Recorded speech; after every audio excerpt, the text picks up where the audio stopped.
Fala, meu padrinho, beleza? Estamos de volta aqui com a continuação da nossa aula, que agora a gente vai esboçar um pouquinho sobre os domínios morfoclimáticos. Pessoal, os domínios morfoclimáticos é uma aula muito interessante que vai te ajudar tendo uma revisão de todo o conteúdo da geografia física. Basicamente, todos os aspectos naturais estarão sendo englobados em diversos domínios. Os domínios morfoclimáticos é um tipo de conteúdo proposto pelo geógrafo chamado de Aziz Absaber. Você deve lembrar dele da aula de relevo, que a gente falou sobre isso. E esse geógrafo, ele conseguiu separar várias áreas do Brasil e nessas áreas, nessas regiões, nesses complexos, nós vamos ter a interação de todos os elementos naturais. E cada uma dessas áreas aqui, elas vão ter a sua própria característica de relevo, clima, vegetação, hidrografia e também da composição dos solos. Então tu percebes que basicamente é um conteúdo de revisão, mas não confunda com vegetação. Por quê? Porque a nomenclatura, ela pode te confundir. Cerrado, caatinga, floresta amazônica, araucária. Pô, professor, então é a mesma coisa que vegetação?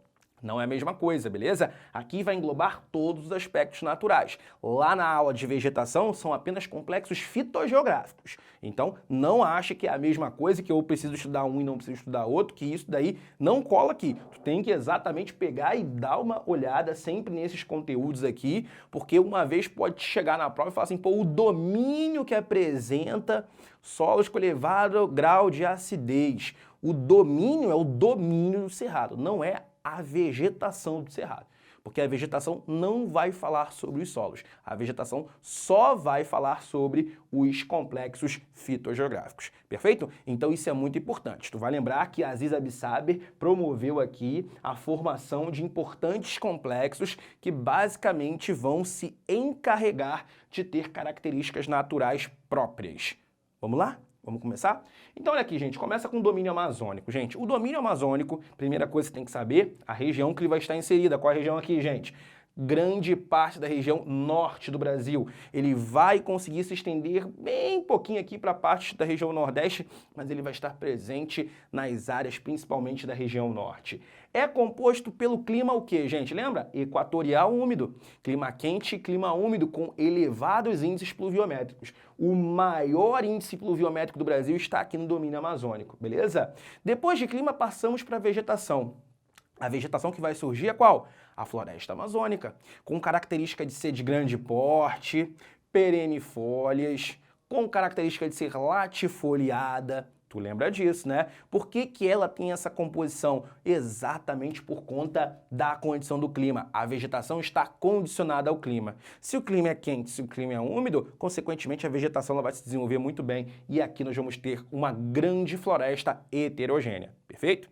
Além da vegetação, podemos falar sobre o que, gente? Sobre o relevo. É composto por quê, gente?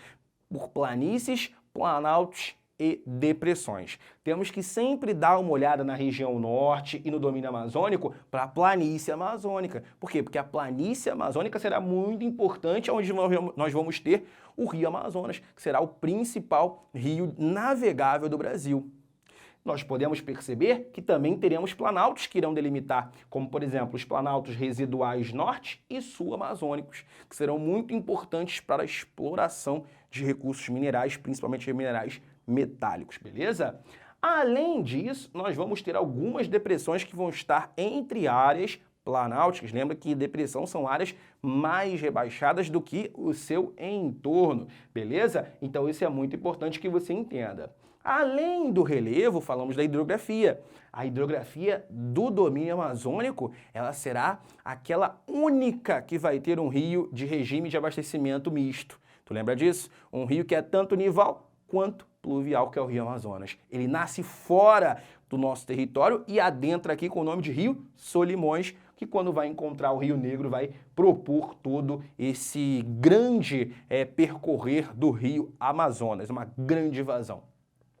É importante ressaltar que é uma área, como de planície, com grande potencial navegável nessa bacia hidrográfica, mas também será a bacia hidrográfica com o maior potencial hidrelétrico do Brasil, porém não é aproveitado amplamente. Não é aproveitado amplamente em função exatamente da baixa disponibilidade industrial na área, baixa densidade demográfica e principalmente por conta da grande quantidade de floresta que a gente vai ter aqui e óbvio, né, se você explorasse a partir da construção de grandes hidrelétricas, você ia, óbvio, causar um impacto muito grande na vegetação. E os solos daqui, pessoal, se dividem em dois que são muito importantes. Primeiro, os solos aluviais, que vão estar próximo à margem de rios, e os solos humosos, que vai ser resultado, claro, da deposição de sedimentos da própria floresta amazônica. Perfeito? Então, em um só domínio, nós conseguimos chegar a várias características do aspecto natural dessa área específica, dessa região específica. Perfeito? Pula aqui do domínio amazônico para o domínio do cerrado. Pessoal, domínio não é vegetação, toma cuidado.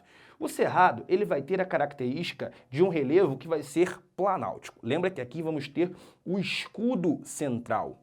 Nessa área vão ter o predomínio principalmente de chapadas. Você tem que voltar na aula de relevo para você poder lembrar o que são chapadas. Beleza?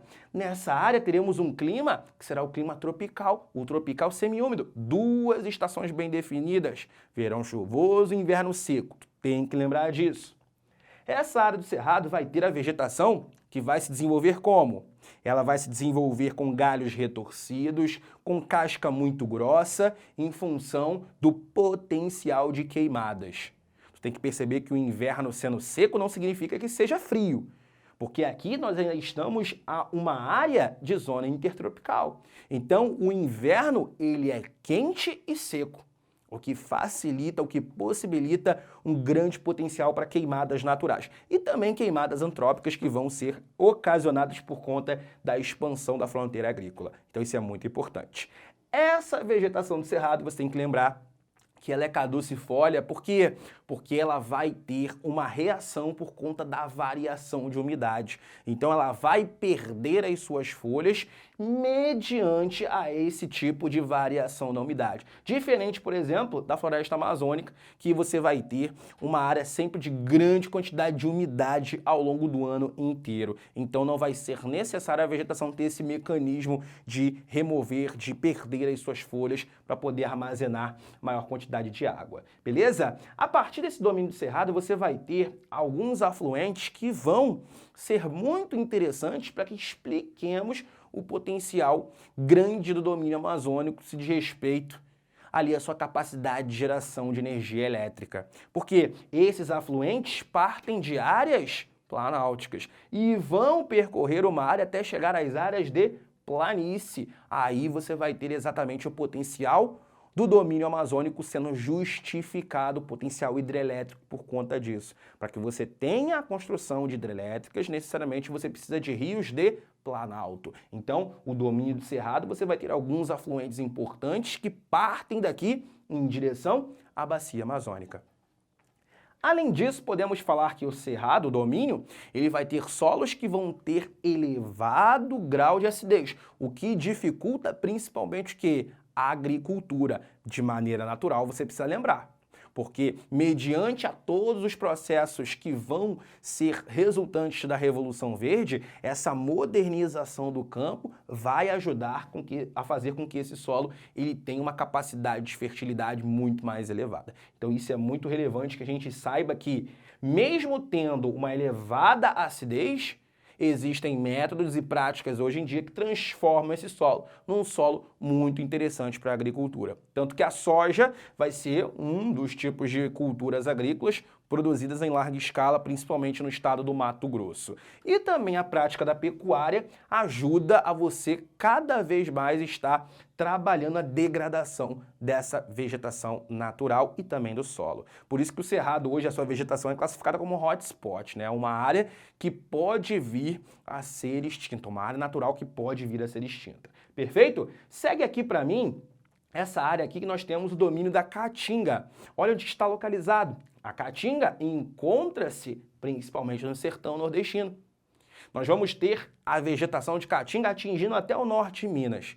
mas a gente vai ter a vegetação da Caatinga chegando a esse ponto. O domínio da Caatinga, a gente vai botar ele aqui bem praticamente restrito ao sertão. O domínio da Caatinga vai ter o clima semiárido, o clima com menores índices pluviométricos do Brasil. Já que temos aqui um clima com baixa pluviosidade, teremos o desenvolvimento de uma vegetação que se adapta a longos períodos de seca, que são os cactos. As vegetações que chamamos de xerófitas, como por exemplo o mandacaru, como o xique-xique, que já falamos na aula de vegetação. Aqui os solos serão rasos, em função de quê? De uma baixa pedogênese. Nós vamos ter, inclusive, as raízes da vegetação da Caatinga se desenvolvendo mais profundas. E isso para poder atingir níveis do lençol freático que vai ocupar bem a parte mais superficial do solo. Diferente, por exemplo, do domínio amazônico, onde os solos serão bem mais profundos em função exatamente da elevada umidade. Nessa área, podemos perceber que temos importantes bacias hidrográficas. A mais importante vai ser a Bacia do São Francisco, que vai conseguir atingir essa área.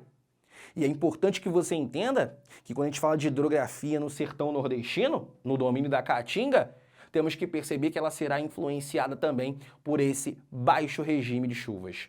Aqui nós vamos ter áreas com rios intermitentes, que são aqueles que sazonalmente vêm a secar. É a área do Brasil onde nós vamos ter esse rio exclusivamente. Perfeito? Muito importante você lembrar disso. Passamos aqui da Caatinga e chegamos ao domínio de mares de morros. Cuidado com isso. Por quê? Porque agora eu falei de amazônico, eu falei de cerrado e falei de Caatinga. Um desatento na hora da prova, achei que faz o quê, pô? Você pensa, pô, Amazônia, Caatinga, Mata Atlântica. Cuidado com isso. Aqui o domínio morfoclimático vai ser de mares de morros, porque a gente está falando de um espaço que vai ter a interação entre diversos elementos naturais. Eu estou batendo muito nessa tecla, que é para você não cometer um erro desse na prova. O domínio de mares de morros vai ser composto, óbvio, por um relevo bem acidentado. A gente vai ter ele se tornando presente no Brasil numa extensão muito importante do nosso litoral, onde teremos cinturões orogenéticos. Nessa área, nós vamos perceber aqui uma grande formação planáltica com grandes paredões escarpados. Exemplo, na região nordeste do Brasil teremos o Planalto da Borborema.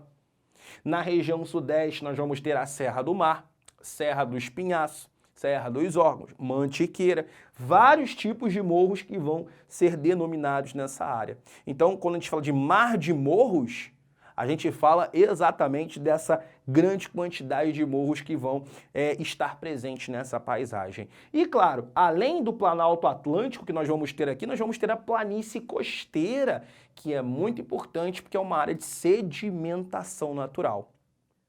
A hidrografia dessa área é composta principalmente pelas bacias secundárias, como por exemplo, a bacia do Atlântico Leste, a bacia do Atlântico Sudeste, a bacia do Nordeste Oriental, do Atlântico Sul.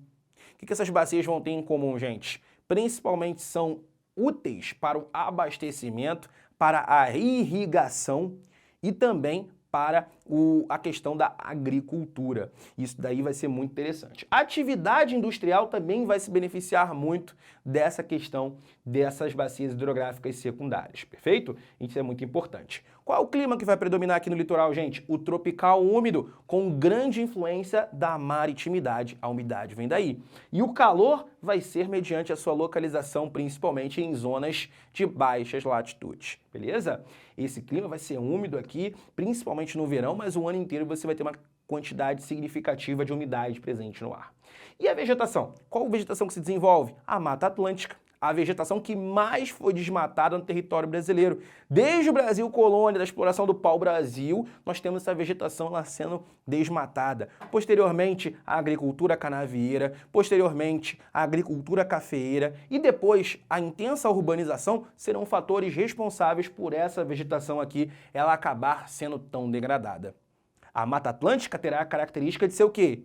Grande porte, latifoliada, perennifólias, heterogênea, exatamente pela característica que a gente pôde citar do domínio amazônico. Isso por quê? Porque tanto quanto o domínio amazônico serão climas que vão ter uma elevada umidade e uma elevada radiação solar. Nessa área, teremos solos bem férteis, diferente, por exemplo, da área do domínio amazônico. Aqui vamos ter os solos de massapê no litoral nordestino e o solo de terra roxa predominando aqui em parte da região sul e trechos da região sudeste. Então vamos ter áreas aqui com um grande potencial agrícola, porque esses dois solos, eles são solos que têm uma elevada fertilidade natural. Perfeito? Passa aqui comigo para o domínio das araucárias.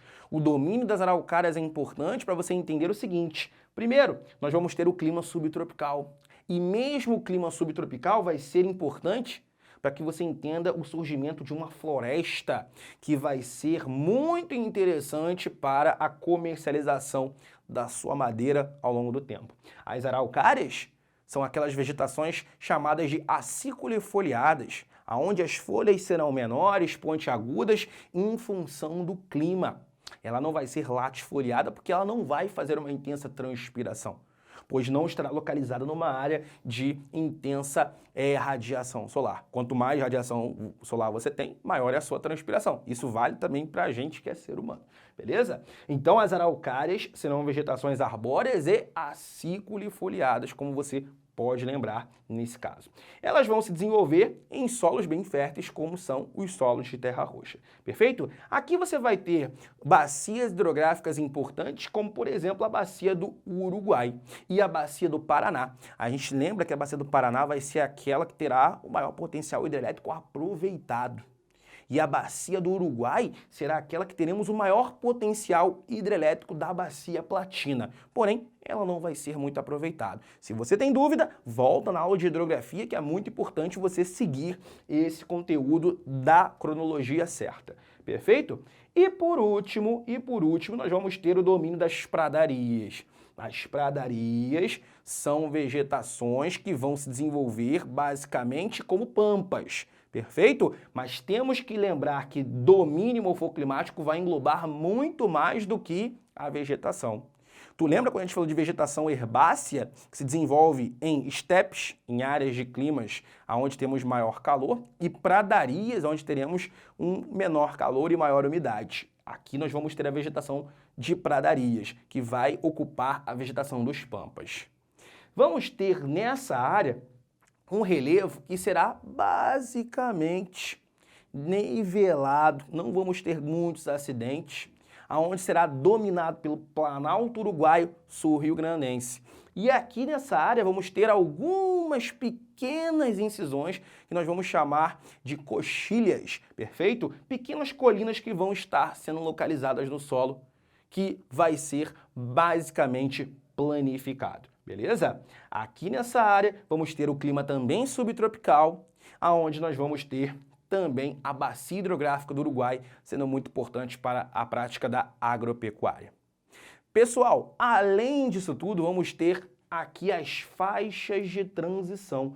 Por quê? Porque entre os domínios você vai ter exatamente a interação em áreas que vão estar, obviamente, sendo transitórias.